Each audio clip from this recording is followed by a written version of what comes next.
ప్రభువును రక్షకుడైన యేసు క్రీస్తు అతి శ్రేష్టమైన నామాన్ని బట్టి ఈ ఉదయకాల హోసన్న దైవ సందేశాలని కార్యక్రమం వింటున్న దేవుని బిడ్డను మీకు శుభం కలుగునగాక.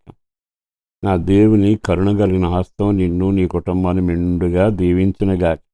దీవించే దేవుని దగ్గరికి ఆదివారం ఆరాధనలో పాల్గొంది ప్రజలతో కలిసి ఆయన సన్నిధిని అనుభవించి ఆ దీవెనను మీరు పొందాలని మనవి చేస్తూ ఒక్క మాట జ్ఞాపకం చేస్తాను.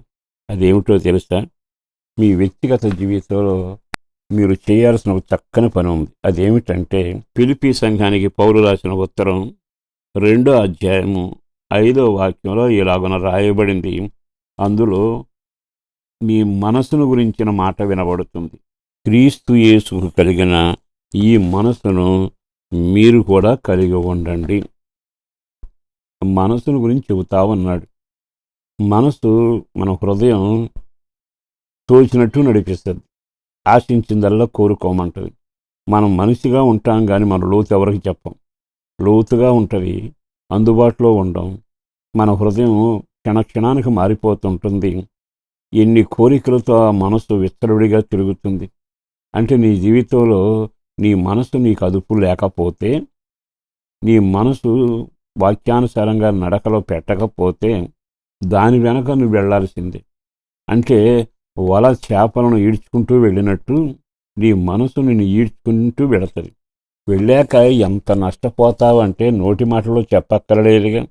అంటే మనసును అదుపు చేసుకోకపోతే మనసే నిన్ను, నీ కుటుంబాన్ని, నీ జీవితాన్ని, నీ భవిష్యత్తును పాడు చేస్తుంది అనే సంగతి వేరే చెప్పనక్కర్లేదుగా. అందుకే దేవుడు అంటాడు, ఆ పౌలు రాసిన మాటలో, దేవుని మనసును చూడండి, మన మనసును పక్కన పెట్టి పోల్చుకోండి. దేవుని కలిగిన మనసు మీకు ఉండాలి. యేసు ప్రభు 3.5 సంవత్సరాలు సేవ చేసి 33 ఏళ్ల జీవితంలో ఆయన చేసిన కార్యం ఏంటో తెలుసు. ఆయన మనసును గమనించగలిగాము. ఆయన మనసు నిర్మలమైంది, పవిత్రమైంది. ఆయన శత్రువుని చూసి అంటాడు, స్నేహితుడా అని పిలవగలిగాడు. ఆయన అంటాడు కదా, వారి మీద కనికరపడి అని చెబుతాడు. కుష్ఠరోగి మీద చెయ్యి చాపి ఆ ఇంట భోజనానికి కూడా వెళ్ళాడు. ఆయన మనసు మీకు అర్థమవుతుందిగా. ఆ మనసులో ఐక్యత ఉంటుంది, ప్రేమ ఉంటుంది, అద్భుతం ఉంటుంది, నమ్మకత్వం ఉంటుంది. కుష్ఠరోగి ఇంటికి భోజనానికి వెళ్ళగలమా? మరి యేసు ప్రభు వెళ్ళాడు. కుష్ఠరోగిని ముట్టగలమా?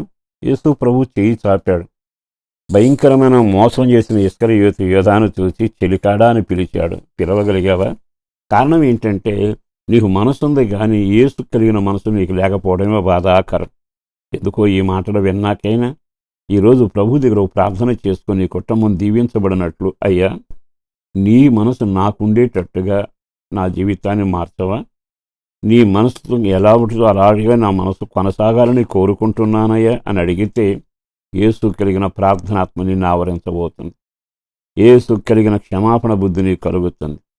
నీ జీవితంలో యేసు నిన్ను ప్రేమించినట్టు నువ్వు ఒకరిని ప్రేమించగలుగుతావు. క్రీస్తు యేసు కలిగిన మనసు మన జీవితంలో ఉంటే మన ఇల్లు ఎవరో వచ్చి సరిచేయక్కర్లా, ముళ్ళ కంపలాగా ఉన్నది గులాబీ తోటలాగా మారుద్ది. క్రీస్తు యేసు కలిగిన మనసు నీ ఉంటే నీ సంఘంలో నిన్ను బట్టి సంఘమంతా దీవెనకరంగా మారుతుంది. అంటే నిన్ను బట్టి ఆ కార్యములు జరుగుతాయి. కనుక నీ వ్యక్తిగత జీవితంలో సాతాను కలిగిన మనసు కానీ, ధనాశతో సాగిన మనసు కానీ, దుర్వ్యసనాలకు సాగిపోయే మనసుగా కానీ, ఇతరులు ద్వేషించే మనసుగా కానీ ఉంటూ నువ్వు వింటున్నా బయటున్నా జీవితానికి లాభం ఉండదు. కొంతమందికి నేను అనేది సావదు. అంటే అర్థం ఏమిటి? నేను, నా మాట, నా పెత్తనం, నా ఆలోచన, నా కోరిక అన్నీ నేను. అది నీ జీవితాన్ని ఎప్పుడూ నాశనం చేస్తుంది. అది ఎప్పుడైతే పక్కగా నెడతావో యేసు మనసు నీకు కలుగుతుంది. వెంటనే అందరినీ సమానంగా ప్రేమించి యేసు దేవుడు హక్కున చేర్చుకున్నట్టుగా నిన్ను కూడా చేర్చుకుంటాడు. కనుక ఈ శుభవేళ క్రీస్తు యేసు కలిగిన మనసు లేకపోవటమే నీ ఇల్లు నరకంగా తయారు చేసుకుంటున్నావు. క్రీస్తు యేసును కలిగిన మనసు నువ్వు పొందగలిగితే, నడవగలిగితే నీ ఇల్లు స్వర్గసీమగా చేసుకోగలవు. మరి ఏం చేసుకోవాలని నిర్ణయిస్తావో ఆలోచించి దేవుని వైపు తిరిగి ఆ ప్రార్థన చేసి చూడు. నీ కలిగిన మనసు నాకు కలుగు చేయని మీ కొరకు నేను కూడా ప్రార్థన చేస్తాను. అద్భుతాలు చూస్తారు. పరిశుద్ధులను ప్రేమమడిన ప్రభు వందనాలయం. అపారమైన నీ ప్రేమ కొరకు ధన్యవాదాలు. చేసిన మేలు కొరకు వందనాలు, చేయబోతున్న కార్యాల కొరకు వందనాలు.